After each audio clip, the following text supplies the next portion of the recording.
लगातार 7 दिनों से बारिश बिना रुके बरस रही थी। आसमान काले बादलों से ढका हुआ था। रात भर हुई बारिश अभी भी रुकने का नाम नहीं ले रही। गांव की कच्ची गलियां कीचड़ से भर चुकी थी। ठंडी हवा पूरे गांव में सन्नाटा फैला रही थी। ऐसे मौसम में लोग अपने घरों से बाहर निकलने से भी डर रहे थे। जो छोटे मोटे दुकानदार थे वे भी आधा शटर खोलकर बैठे थे। मजदूरी करने वाले लोगों के चेहरे पर चिंता साफ दिखाई दे रही थी, क्योंकि बारिश जितनी लंबी चलती उतने ही दिनों तक उनकी कमाई बंद रहती। उसी गांव के किनारे एक छोटे से पुराने मकान में सोनू अपने परिवार के साथ रहता था। सोनू करीब 32 साल का मेहनती इंसान था। उसके पास कोई अपनी दुकान या जमीन नहीं थी। गांव में जहां भी काम मिलता वो वहीं चला जाता। कभी किसी ढाबे पर बर्तन धो देता, कभी किसी दुकान पर सामान उठाने का। उसके लिए कोई काम छोटा नहीं था। उसे बस इतना चाहिए था कि शाम को घर लौटते समय परिवार के लिए 2 वक्त का खाना ले जा सके। लेकिन पिछले 5 दिनों से लगातार बारिश ने उसकी पूरी जिंदगी रोक दी थी। उसकी पत्नी सीमा चूल्हे के पास बैठी थी। घर में बस थोड़ा सा आटा बचा था। दाल खत्म हो चुकी थी और सब्जी भी नहीं थी। कोने में बैठी उसकी 8 साल की बेटी गुड़िया अपनी पुरानी किताब देख रही थी। वो छोटी थी, लेकिन अपने पिता की परेशानी अच्छी तरह समझती थी। सीमा ने धीरे से पूछा, आज कहाँ जाओगे? सोनू ने गहरी सांस ली। देखता हूँ, शायद चौधरी जी के गोदाम पर काम मिल जाए। अगर वहां नहीं मिला तो बस स्टैंड के होगल पर पूछूंगा। सीमा ने कुछ नहीं कहा। वो जानती थी कि हर जगह से वही जवाब मिलने वाला है। सोनू ने पुरानी छतरी उठाई और बारिश में निकल पड़ा। गांव की गलियों में चलते हुए उसके जूते पूरी तरह भीग चुके थे। कपड़ों पर बारिश का पानी लगातार गिर रहा था, लेकिन वो रुका नहीं। सबसे पहले वो चौधरी जी के गोदाम पहुंचा। राम राम मालिक, कोई काम हो तो बता दीजिए। चौधरी जी ने सिर हिलाया। अरे सोनू, अभी तो ट्रक ही नहीं आ रहे, माल ही नहीं आ रहा, काम कहाँ से दूं? सोनू मुस्कुराने की कोशिश करते हुए आगे बढ़ गया। वो गांव के ढाबे पर गया। भैया, आज कुछ काम मिल जाएगा? ढाबे वाले ने खाली पड़ी कुर्सियों की तरफ इशारा किया। ग्राहक ही नहीं आ रहे, मैं खुद नुकसान में हूँ। सोनू ने धन्यवाद कहा और वहां से भी निकल गया। पूरा दिन वो एक दुकान से दूसरी दुकान भटकता रहा। किसी ने मना किया, किसी ने बाद में आने को कहा, तो किसी ने साफ कह दिया कि अभी काम की कोई जरूरत नहीं है। दोपहर तक उसकी जेब में रखे 10 रुपए भी चाय और बस किराए में खत्म हो गए। बारिश और तेज हो गई। सोनू एक पेड़ के नीचे खड़ा होकर भीगता रहा। उसकी आंखों में चिंता साफ दिखाई दे रही थी। वो मन ही मन सोच रहा था, आज भी खाली हाथ घर जाऊंगा। गुड़िया के लिए क्या ले जाऊं? शाम ढलने लगी। थका हुआ सोनू धीरे धीरे घर पहुंचा। गुड़िया दरवाजे पर उसका इंतजार कर रही थी। जैसे ही उसने पिता को देखा, दौड़कर उनके पास आई। पापा, काम मिला? सोनू ने मुस्कुराने की कोशिश की। नहीं बेटा, आज भी नहीं।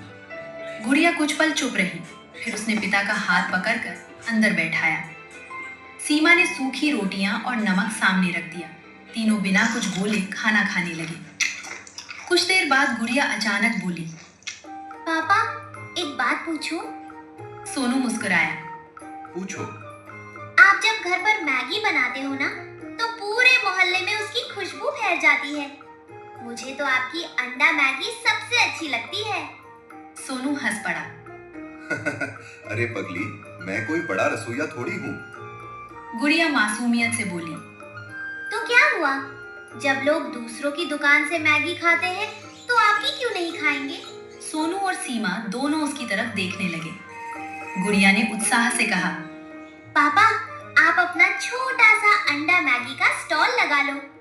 बारिश में सबको गरम गरम मैगी खाने का मन करता है। कमरे में कुछ पल के लिए सन्नाटा छा गया। सोनू ने पहले इस बात को मजाक समझा, लेकिन अगले ही पल वो सोच में डूब गया। उसे याद आया कि गांव के बस स्टैंड के पास शाम के समय लोग बारिश से बचने के लिए रुकते हैं। अगर वहीं छोटा सा स्टॉल लगाया जाए, शायद किस्मत बदल सकती है। उसने अपनी बेटी की तरफ देखा। गुड़िया की आंखों में पूरा भरोसा था। सोनू ने पहली बार कई दिनों बाद दिल से मुस्कुराते हुए कहा, अगर मेरी गुड़िया को अपने पापा पर इतना भरोसा है, तो मैं भी हार नहीं मानूंगा। सीमा ने घर के पुराने डिब्बे से थोड़ी सी बचत निकाली। कुछ सिक्के, कुछ मुड़े हुए नोट पूरी गिनती करने पर सिर्फ 480 रुपए निकले। सोनू ने उन पैसों को हाथ में लिया। ये रकम बहुत छोटी थी, लेकिन उम्मीद बहुत बड़ी। उसने मन ही मन फैसला कर लिया। कल सुबह सबसे पहला काम अपना अंडा मैगी का स्टॉल लगाऊंगा। बाहर बारिश अब भी लगातार हो रही थी, लेकिन इस बार उस बारिश के बीच सोनू के दिल में उम्मीद की एक नई किरण जन्म ले चुकी थी। अगली सुबह बारिश पहले से भी ज्यादा तेज थी। छत पर गिरती बूंदों की आवाज पूरे घर में गूंज रही थी। सोनू की आंख खुलते ही उसे गुड़िया की बात याद आ गई। पापा, आप अपना अंडा मैगी का स्टॉल क्यों नहीं लगाते? उसने बिना देर किए पुराने डिब्बे से 480 रुपए निकाले। यही उसकी पूरी पूंजी थी। सीमा ने चिंता से पूछा, अगर ये पैसे भी चले गए और स्टॉल नहीं चला तो? सोनू कुछ पल चुप रहा, फिर मुस्कुराकर बोला, अगर कोशिश ही नहीं करूंगा तो जिंदगी भर दूसरों के दरवाजे पर काम मांगता रहूंगा। गुड़िया खुशी से ताली बजाने लगी। मेरे पापा जरूर सफल होंगे। सोनू छाता लेकर बाजार की ओर निकल पड़ा। सबसे पहले उसने एक छोटी किराने की दुकान से 10 पैकेट मैगी खरीदी। फिर अंडे वाले से 1 दर्जन ताजे अंडे लिए। उसने प्याज, हरी मिर्च, धनिया, टमाटर, मसाले और चाय की पत्ती भी खरीदी। सारे पैसे गिनने के बाद उसकी जेब में सिर्फ 45 रुपए बचे। अब सबसे बड़ी समस्या थी, स्टॉल कहाँ से आए। उसी समय उसकी नजर कबाड़ी की दुकान पर पड़ी। वहां एक पुरानी लकड़ी की मेज धूल खा रही थी। सोनू ने पूछा, भैया ये मेज कितने की है? कबाड़ी बोला, 200 रुपए। सोनू मायूस हो गया। मेरे पास तो सिर्फ 45 रुपए बचे हैं। कबाड़ी ने उसकी हालत देखी और कुछ देर सोचकर बोला, ले जा भाई, जब कमाने लगे तब बाकी पैसे दे देना। सोनू की आंखें भर आईं। उसने हाथ जोड़कर धन्यवाद कहा और मेज घर ले आया। घर पहुंचते ही सीमा ने पुरानी प्लास्टिक की तिरपाल निकाल दी, जिसे बरसों पहले किसी ने दिया था। तीनों ने मिलकर मेज साफ की। गुड़िया ने लाल रंग से एक गत्ते पर लिखा, सोनू अंडा मैगी स्टॉल। वो बोर्ड देखकर सोनू की आंखों में चमक आ गई। दोपहर तक वो बस स्टैंड के पास पहुंच गया। वहां एक बड़ा पीपल का पेड़ था, जिसके नीचे बारिश से थोड़ा बचाव हो जाता था। उसने वहीं अपनी मेज लगाई, गैस स्टोव रखा, अंडे और मैगी करीने से रख दिए। सब तैयार था, लेकिन ग्राहक एक भी नहीं। 1 घंटा बीत गया। लोग उसके स्टॉल को देखते, लेकिन बिना रुके आगे निकल जाते। सोनू के चेहरे की मुस्कान धीरे धीरे गायब होने लगी। उसे लगा शायद उसने गलती कर दी।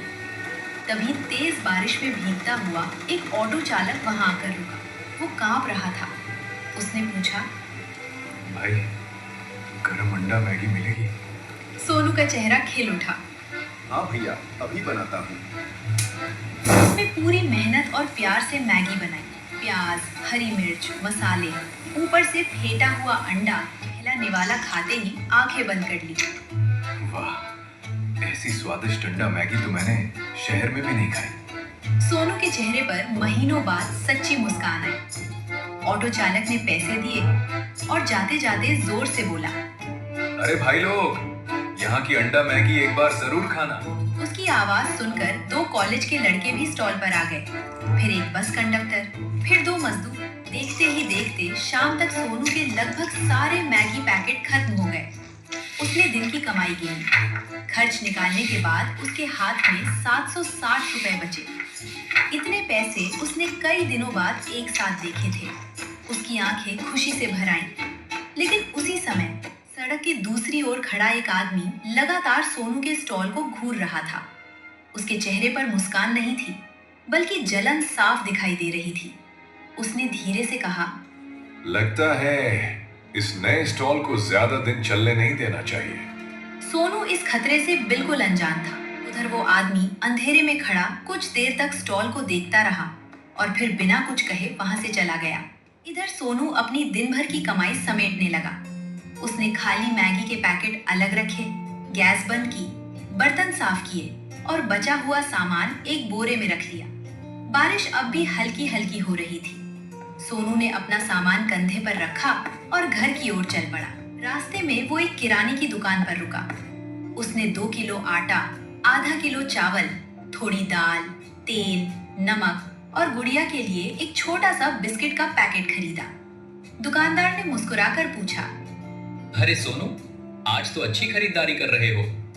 सोनू ने हंसते हुए कहा। भगवान की कृपा से आज पहला दिन अच्छा गया। दुकानदार ने शुभकामनाएं दी और कहा, मेहनत कर लेना, सब ठीक होगा। सोनू सामान लेकर घर पहुंचा। जैसे ही उसने दरवाजा खटखटाया, गुड़िया दौड़ती हुई बाहर आई। दोस्तों, अगर आपको मेरी कहानी पसंद आई हो और आप जानना चाहते हो कि मेरे अंडा मैगी स्टॉल का आगे क्या हुआ, तो कमेंट में पार्ट 2 जरूर लिखना।